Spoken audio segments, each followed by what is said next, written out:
My name is Sajiv Vaid. I'm a senior portfolio manager within our Sterling fixed income team.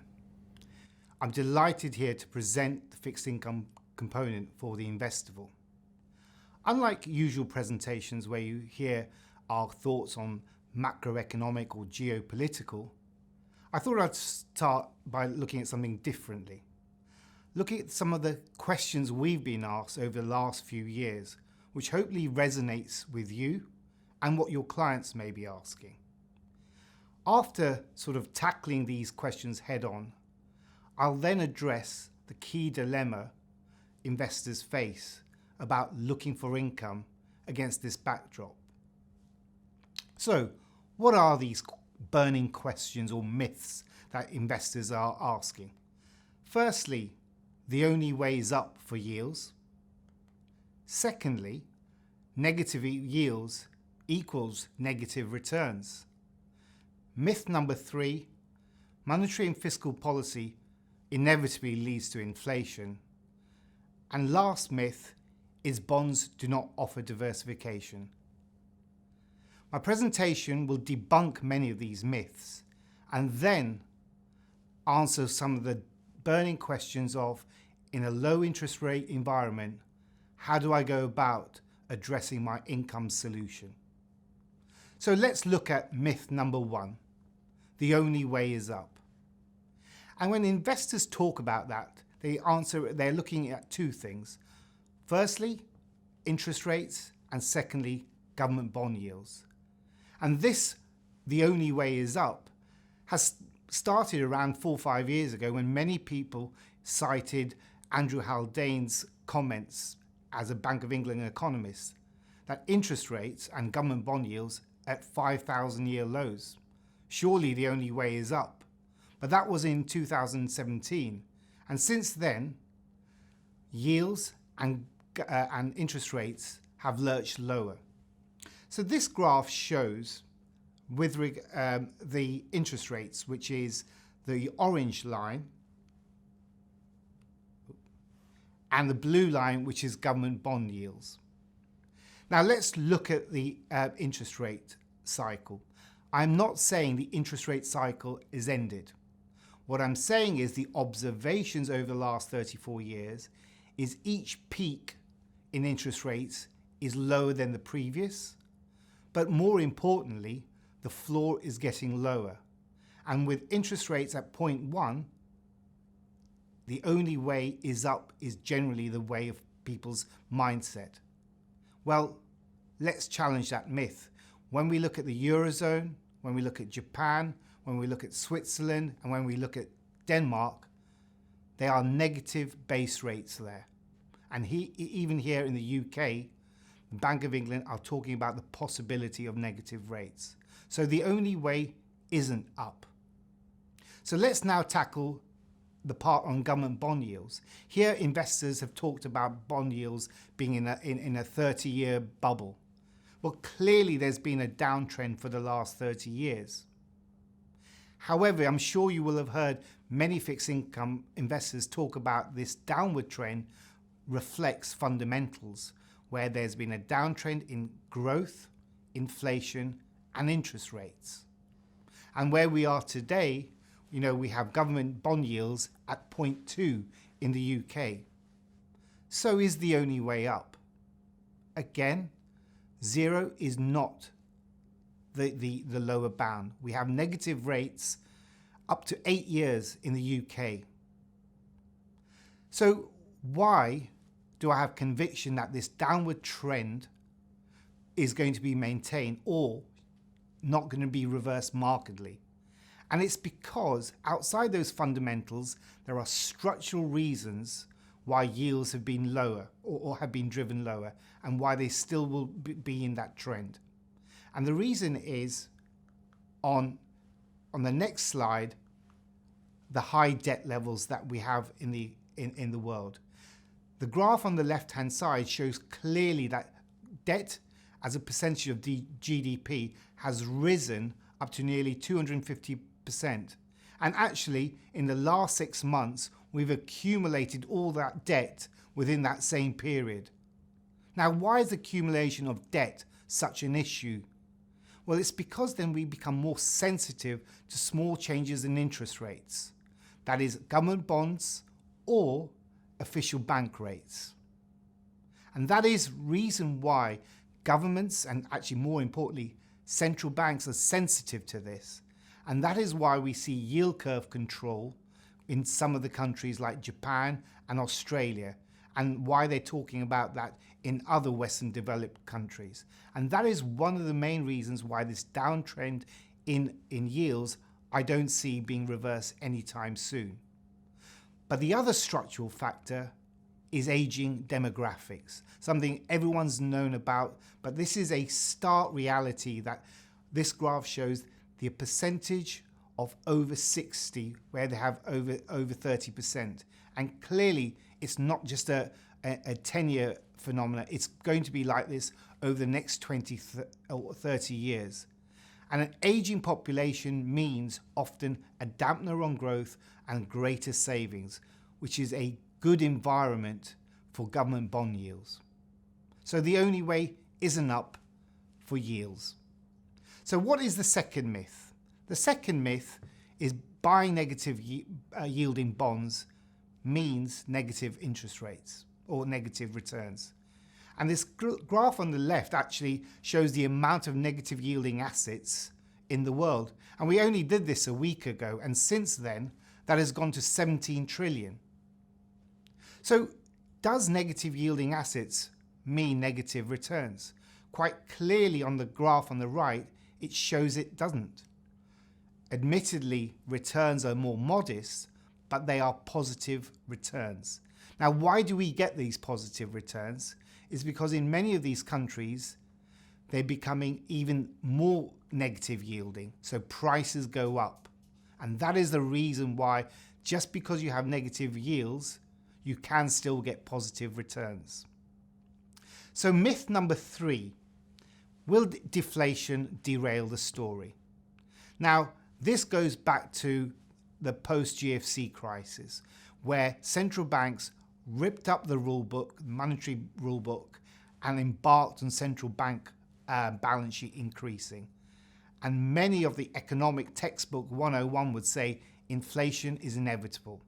So let's just look at the story of that. Firstly, you can see the US. The blue line is the central bank balance sheet increasing from 2008 onwards. And then, as we know, another leap forward. Inflation expectations remain at the lower bound.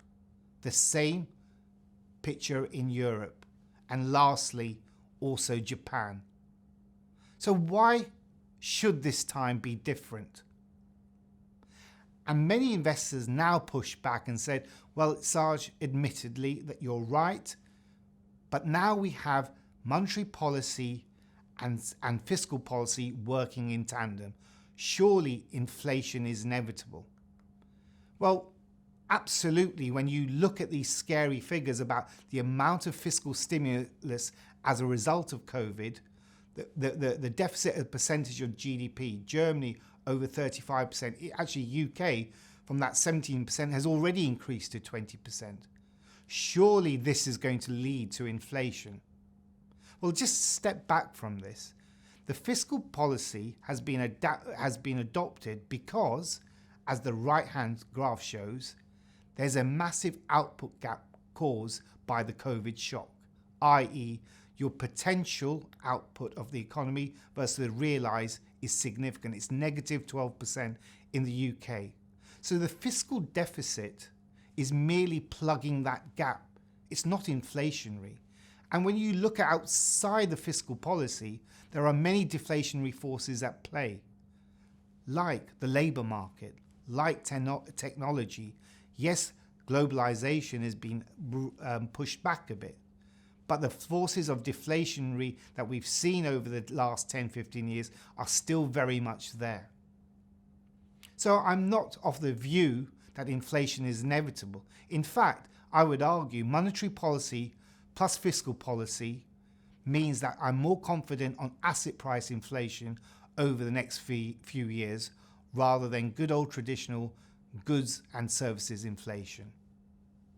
So myth number, and the last one is myth number 4, is do bonds still offer that diversification benefit? Now, one thing you'll see the thread going through my last couple of myths is that we are in the throes of Japanification. And when we look at Japan that's had these lower yields for a long time, what's the correlation of their government bond market to the equity market? And this blue line shows clearly it's negative. And actually when bonds went negative, i.e. government bond yields, it's continued. The same could be said for German government bonds, and likewise for Swiss. And while correlation is important, it is also offers you fixed income a downside protection. Just look at this year. Government bond yields are near double-digit returns, whereas risk assets, as we know, are negative double-digit. The same could be said on Q4 2018 and Q1 16. In those episodes of big risk dislocation, bonds do offer that diversification as well as capital protection. So those are the 4 myths hopefully I've busted. So what is now the income solution for investors? Well, unfortunately for savers, the environment isn't going to change. Interest rates are unlikely to rise anytime soon.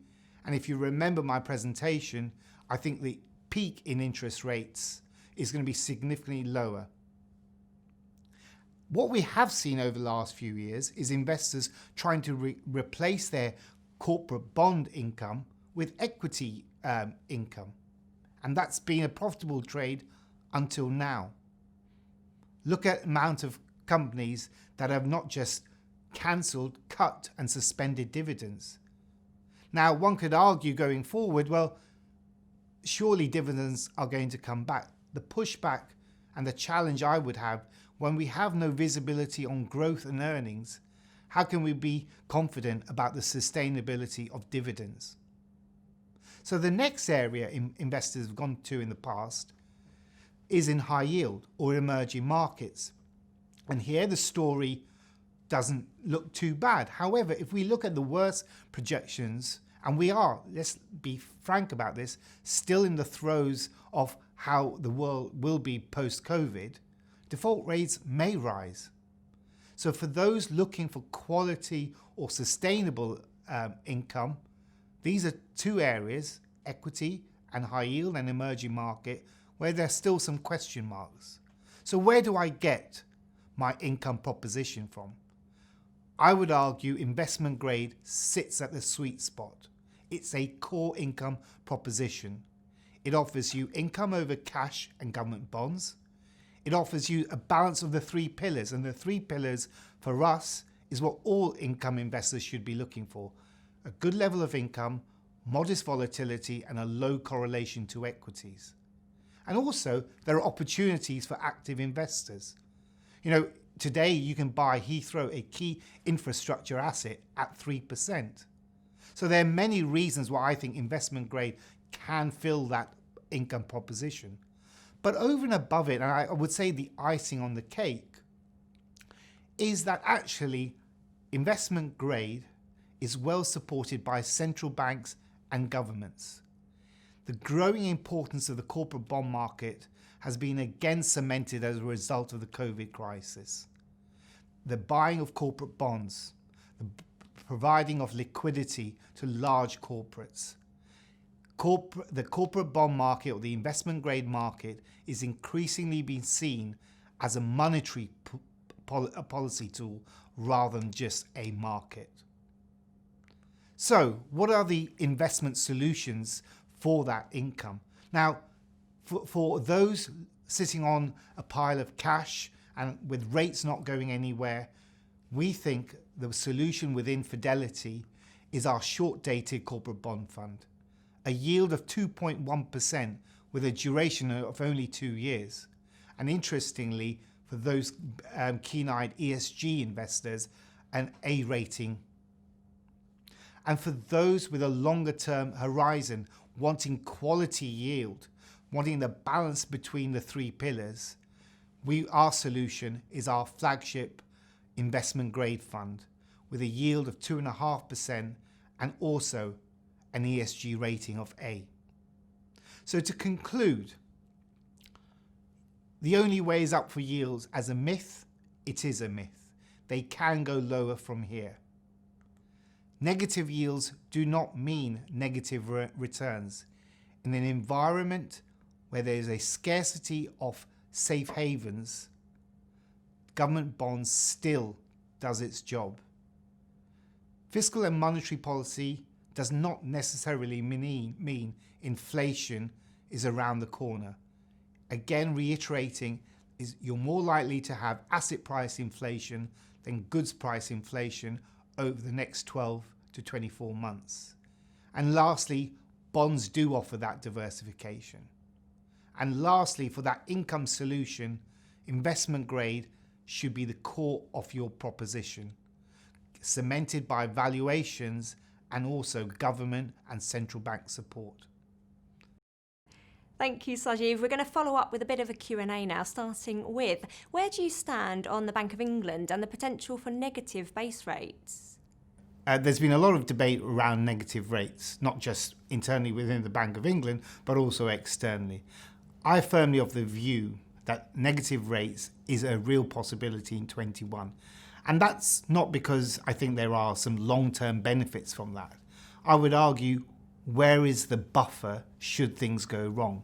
Quantitative easing does something, but QE, or shall I say negative rates, is the next tool that may be needed in an aggressive sell-off or economic shock. Moving to credit markets now, we've had a big rally since March. Certain areas are now tighter than pre-COVID-19 levels. What's your view on corporate bonds and where are you finding opportunities? I think as a whole, yes, there's been a rally in investment grade markets and we're within touching distance of where spreads were at the start of the year.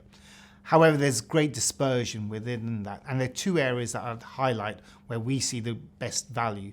First is in asset-backed, and this encompasses a whole array of sectors from utilities to pubs to leisure to infrastructure assets.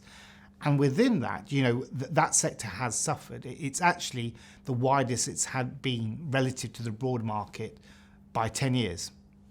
We see over the next 12 months that really capturing some of that alpha opportunities for the fund. For example, as I mentioned, Heathrow is a good example. Centre Parks, where we're secured on the assets, yielding 3.5%.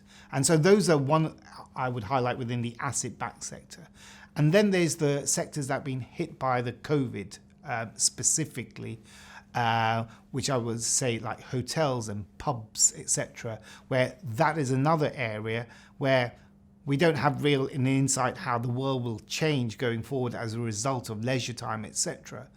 But we do think, with those yielding 3.5%, 4%, those are the areas where we can get a good income stream, sustainable, but more importantly, they are secured and they have covenants. So those protections for bondholders is really important as we navigate how the world may look post-COVID crisis. While on credit markets, what has liquidity been like? Liquidity has actually been very good. Obviously, in the initial stages of the COVID shock, liquidity was, as you'd expect, markets had gridlocked. But as that sort of the piping in the markets started reasserting itself, we've had a lot of issuance by corporates. Liquidity has been good. And now we have the flip side of what we had at the beginning of the COVID shock is it's hard to put money into the market. Having said that, at Fidelity, we take a very important and careful look at our liquidity and have a good buffer within all our funds to meet those requirements of clients, but also to exploit opportunities in the market. November is a busy month on the geopolitical risks front, notably Brexit. What is your view here and how is this informing portfolio positioning? I think all investors have been grappling with how does the world look at post-Brexit, not only just this year, but since 2016. And we've all done our Brexit proofing. I think the core view from myself is that we'll come out with a skinny deal. But I think importantly, if you were told this was the deal at the beginning of 2016, you'll be somewhat concerned about the longer term economic impacts. So, over the next 12 to 24 months, the one concern I have is how prepared are we for the new environment, be it a no deal or a skinny deal.